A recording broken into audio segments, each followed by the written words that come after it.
फांसी दी गई थी। उन्होंने देश को आज़ाद कराने के लिए सबसे बड़ी शहादत दी। अध्यक्ष महोदय, मुझे बेहद खुशी है कि वैसे तो हम सब लोग सभी शहीदों को नमन करते हैं, सभी स्वतंत्रता सेनानियों का आदर करते हैं, लेकिन उन सभी स्वतंत्रता सेनानियों में एक तरह से दो चमकते सितारे हैं, बाबा साहब अम्बेडकर और भगत सिंह। दिल्ली सरकार ने ये निर्णय लिया है कि बाबा साहब अम्बेडकर और भगत सिंह जी की तस्वीरें सभी दिल्ली सरकार के दफ्तरों में लगाई जाएंगी। कुछ दिन पहले पंजाब सरकार ने भी ये निर्णय लिया है कि पंजाब सरकार के भी सभी दफ्तरों में भगत सिंह और बाबा साहब अम्बेडकर की तस्वीरें लगाई जाएंगी। जब से ये ऐलान किया गया है, मैं तो सोच रहा था कि हमारे विपक्ष के साथी इसके ऊपर हमें बधाई देंगे, तारीफ करेंगे कि बहुत अच्छा निर्णय लिया गया। शुक्रिया।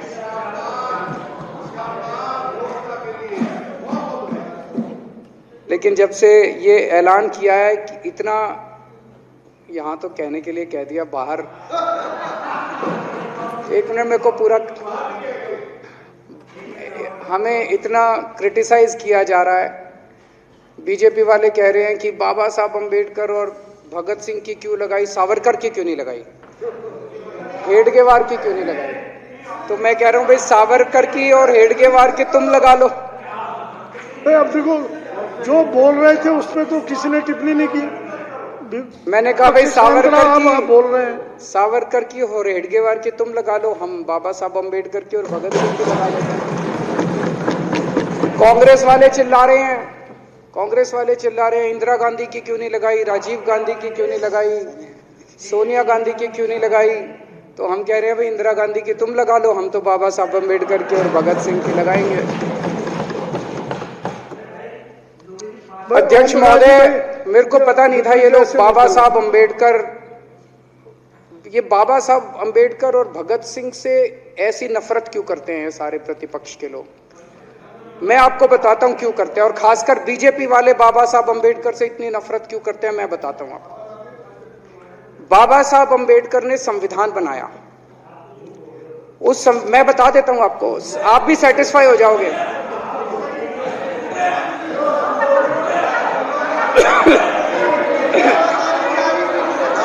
सुन के चले जाना। बाबा साहब का नाम सुनते ही वॉकआउट कर गए। बाबा साहब का नाम भी नहीं सुनना चाहते। बाबा साहब अम्बेडकर का नाम सुनते ही सुन तो लो।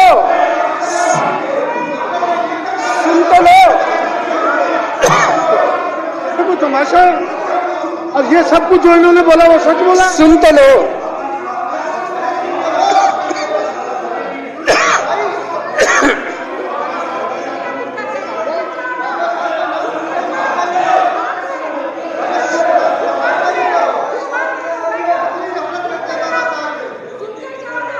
बाबा साहब अम्बेडकर ने, सदस्यों से प्रार्थना कर रहा हूं, अध्यक्ष महोदय, बाबा साहब अम्बेडकर ने, मुख्यमंत्री जी बोल रहे हैं, डिस्टर्ब ना करें प्लीज। नहीं, ये कोई तरीका। सत्य कौन बोल रहा था? सत्य क्या बिजुली जी ने बोला? सब आप बैठ जाइए। अब बाबा साहब अम्बेडकर ने देश का संविधान बनाया। संविधान में लिखा उन्होंने कि भारत के अंदर जनतंत्र होगा। इस जनतंत्र के अंदर चुनाव होंगे। चुनाव में जनता वोट डालेगी। वोट डाल के जनता अपनी सरकार चुनेगी। वो सरकार लोगों के सपनों को पूरा करने के लिए काम करेगी। बीजेपी को ये पसंद नहीं है। बीजेपी नहीं चाहती चुनाव हो। बीजेपी चाहती है कि चुनाव खत्म हो जाए। चुनाव होने ही नहीं चाहिए। चुनाव गंदी बात है इनके हिसाब से। चुनाव गलत बात है इनके हिसाब से। एमसीडी के अंदर 15 साल इन्होंने जम के लूटा। लूटने के सारे दुनिया के रिकॉर्ड तोड़ दिए। गिनीज बुक वालों की मीटिंग चल रही है कि भारतीय जनता पार्टी का नाम आने वाला है गिनीज बुक के अंदर एमसीडी का और बीजेपी वालों का। शानदार इन्होंने परफॉर्मेंस किया है। 15 साल के अंदर इन्होंने लूटने में कोई कसर नहीं छोड़ी। लूटने के बाद जब जनता में त्राही त्राही मच गई, लोग दुखी हो गए 15 साल के इनके शासन के बाद, और जनता ने मन बना लिया कि इस बार इनको मजा चखाएंगे और गुस्सा जाहिर करेंगे। चुनाव आयोग ने ऐलान कर दिया कि हम आज शाम को 5 बजे 9 तारीख को 9 मार्च को शाम को 5 बजे आज चुनाव की डेट्स की घोषणा की जाएगी। 4 तारीख को प्रधानमंत्री के दफ्तर से फोन जाता है, चिट्ठी जाती है चुनाव कमिश्नर को, चुनाव रद्द कर दो। पूरी दुनिया के अंदर आज तक ऐसा नहीं होगा कि प्रधानमंत्री सीधे सीधे चुनाव कमिश्नर को फोन करके और चिट्ठी लिख के कहते हैं कि चुनाव रद्द कर दो। इसलिए ये नफरत करते हैं बाबा साहब अम्बेडकर से। ये कहते हैं बाबा साहब अम्बेडकर नहीं होता तो जनतंत्र नहीं होता इस देश के अंदर। कल एक बीजेपी का बड़ा नेता मिला, बोला जी मैंने तो अपने बीजेपी के बड़े नेताओं को बोल दिया ये चुनाव का चक्कर छोड़ो, एमसीडी में भी एनडीएमसी जैसा कर दो। मैंने कहा इसका क्या मतलब? वो बोले जैसे एनडीएमसी में चुनाव ही नहीं होते, एनडीएमसी में केंद्र सरकार नॉमिनेट कर देती है, बोले जी एमसीडी में भी यही हो जाना चाहिए। अध्यक्ष महोदय, इनका बस चलना इस देश के अंदर सारे राज्यों में और देश में चुनाव कराना बंद कर दें। इसलिए ये नफरत करते हैं, इसलिए बाबा साहब अम्बेडकर से नफरत करते हैं ये लोग। बाबा साहब अम्बेडकर चुनाव की प्रक्रिया रख के गए थे, इनका बस चले तो ये चुनाव कराना बंद कर दे। कह रहे हैं हम तीनों एमसीडी को यूनिफाई करना चाहते हैं। अरे 7 साल थे तुम्हारे पास, सो रहे थे क्या 7 साल से? कहां थे तुम लोग 7 साल से? क्यों नहीं तुम लोगों ने क्यों नहीं तुम लोग यूनिफाई करने के लिए पैसे चाहिए? क्यों नहीं तुम लोगों ने यूनिफाई किया 7 साल से?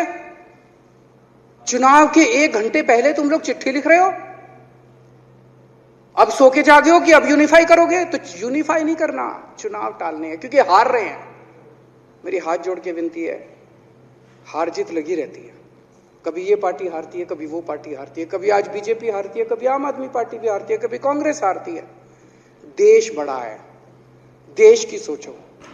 आज आम आदमी पार्टी है, कल आम आदमी पार्टी हो सकता ना हो। आज बीजेपी है, कल बीजेपी हो ना हो। आज केजरीवाल है, कल केजरीवाल नहीं होगा।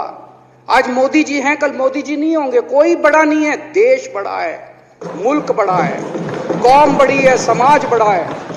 देश को नहीं झुकने देना, देश को नहीं टूटने देना, देश को नहीं किसी भी हालत में देश पे आंच नहीं आनी चाहिए। ये लोग देश के साथ खिलवाड़ कर रहे हैं, ये लोग संविधान के साथ खिलवाड़ कह रहे हम यूनिफाई करना चाहते हैं।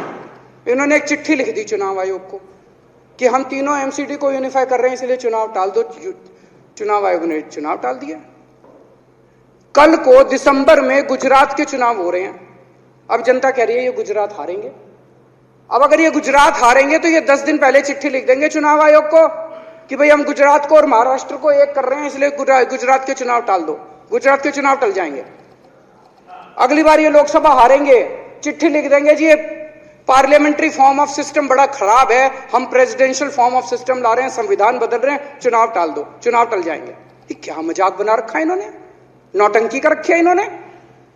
भारत जनतंत्र है, देश ये बर्दाश्त नहीं करने वाला जो इन्होंने नौटंकी कर रखी है। कहते हैं हम दुनिया की सबसे बड़ी पार्टी हैं, हम तो जी दुनिया की सबसे छोटी पार्टी हैं। फिर भी डर गए तुम लोग।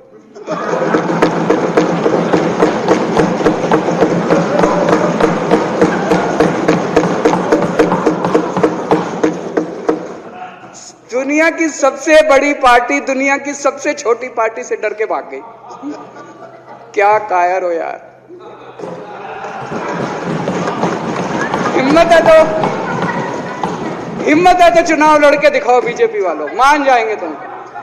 हिम्मत है तो चुनाव लड़के दिखाओ। कहते हो 56 इंच का सीना है, नहीं तो मान लो 56 इंच का सीना नहीं है, झूठ। नहीं तो मान लो कुर्ते के नीचे 56 इंच का सीना नहीं है, झूठ है ये। कल मैंने देखा, आपको भी बुरा लगा, मैं आपके कमरे में जब चाय पीने आया, आपने मेरे साथ अपना दुख शेयर किया कि जब एलजी साहब ने भाषण शुरू किया, ये सारे खड़े हो गए नारे लगाने।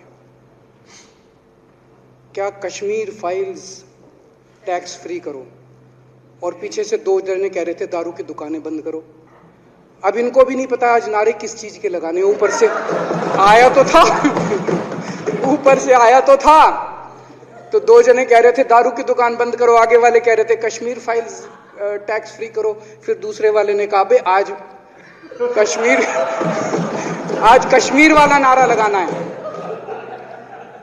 तो जैसे रैलियां होती हैं उसमें कुछ टीवी वाले माइक लगा देते हैं कि हाँ जी किस लिए आए हो, तो वो यूं यूं देखता है किस लिए।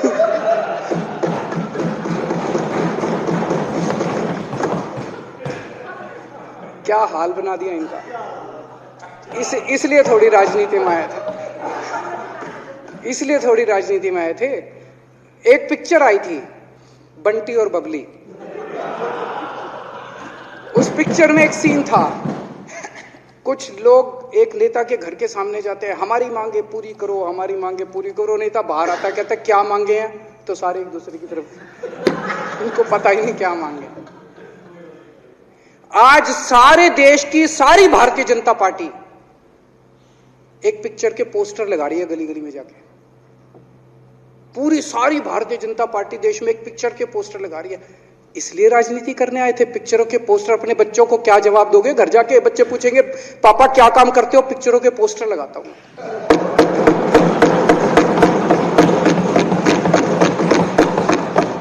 8 साल केंद्र सरकार चलाने के बाद अगर किसी देश के प्रधानमंत्री को विवेक अग्निहोत्री के चरणों में शरण लेनी पड़े तो इसका मतलब उस प्रधानमंत्री ने 8 साल में कोई काम नहीं किया,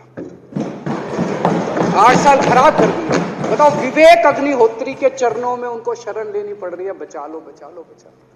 अगर किसी प्रधानमंत्री को कह रहे हैं कश्मीर फाइल्स टैक्स फ्री करो, अरे यूट्यूब पे डाल दो, फ्री हो जाएगी।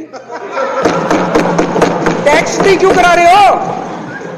इतना ही तुमको शौक है, विवेक अग्निहोत्री को बोलो यूट्यूब पे डाल देगा, सारी पिक्चर फ्री है, सारे जने देख लेंगे एक ही दिन के अंदर। टैक्स फ्री की क्या जरूरत है? यूट्यूब पे क्यों नहीं डाल?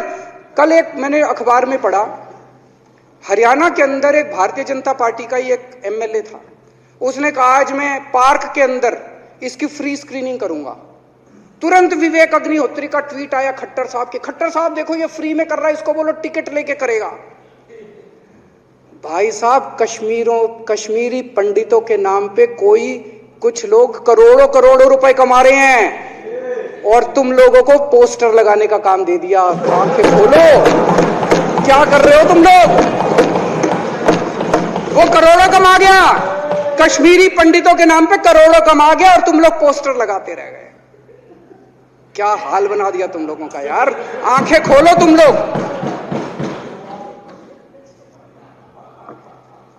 भेड़ बकरियों की तरह हाँक रखा है पूरे बीजेपी वालों को, भेड़ बकरियों की तरह हाँक रहे हैं। एक दिन बोले 3 का कृषि कानून लेके आए हैं, बहुत शानदार है, और फिर नीचे मैसेज आया भाई सारे जने तारीफ करो मोदी जी की। सारे बोले वाह मोदी जी वाह, क्या मास्टर स्ट्रोक है। और मेरे को याद है इसी सदन के अंदर इन लोगों ने उन 3 कानूनों की खूब तारीफ की थी, बोले क्या मास्टर स्ट्रोक है और क्या शानदार कानून लेके आए। 1 साल के बाद फिर आया भाई 3 कानून वापस ले लिए, बोलो फिर तारीफ करो मोदी जी की, भाई कानून बेकार थे मोदी जी। क्या इसी सदन के अंदर इन लोगों ने इतनी बेशर्मी, दिमाग पे ताला लगा रखा, इन्होंने कहा वाह मोदी जी वाह, क्या 3 कानून खराब थे आपने वापस ले लिया, देश को बचा लिया। क्या मास्टर स्ट्रोक, ये क्या हाल बना दिया आप लोगों का यार। फिर थोड़े दिन बाद बोले भाई दारू की दुकानों के खिलाफ करो, फिर सारे जने दारू की दुकान बंद करो, अब दारू ठीक हो गई दिल्ली में? आजकल तो शोर नहीं करते तुम लोग। अब कश्मीर फाइल आ गई, पहले कृषि कानून, रोज काम दे रखा है तुमको, कुछ ना कुछ ऊपर से आ जाता है, काम दे रखा है। अब दारू की दुकानें। मेरा एक ही निवेदन है मेरे बीजेपी के साथियों से, आप तो अपने ही हो, आप तो सब मेरे छोटे भाई, बड़े भाई, विदुरी साहब तो बड़े भाई है मेरे, आप तो सारे अपने हो यार। थोड़ा सा देश के बारे में सोचो यार, थोड़ा देश के बारे में सोचो। हिटलर भी जो था वो कम से कम अपने चमचों को नौकरी देता था, रोजगार देता था। इतिहास उठा के पढ़ो, उसने रोजगार तो दिया था। इन्होंने क्या दिया आपको? आपके बच्चों को नौकरी दी, आपके घर में कोई खाने पीने का इंतजाम करा, आपकी बिजली का इंतजाम करा। केजरीवाल काम आता है आपके भी घर की बिजली फ्री कर रखी है। दिल्ली के 12 लाख बच्चों को नौकरी दी है मैंने, स्कूल ठीक कर दिए, अस्पताल ठीक कर दिए। आपके घर में कोई बीमार हो, केजरीवाल दवाई पहुंचाता है, मोदी दवाई नहीं पहुंचाता। केजरीवाल काम आया। मैं बीजेपी के सारे कार्यकर्ताओं से कहना चाहता हूं, थोड़ा सा दिमाग खोलो। बीजेपी के सारे सपोर्टर्स को कहना चाहता हूं, थोड़ा सा दिमाग खोलो। ये भेड़ चाल बंद करो, भेड़ बकरियों की तरह हाँक रहे हैं ये आपको, ये सब बंद करो। दिमाग खोल के सारे जने बीजेपी छोड़ के आम आदमी पार्टी में आ जाओ।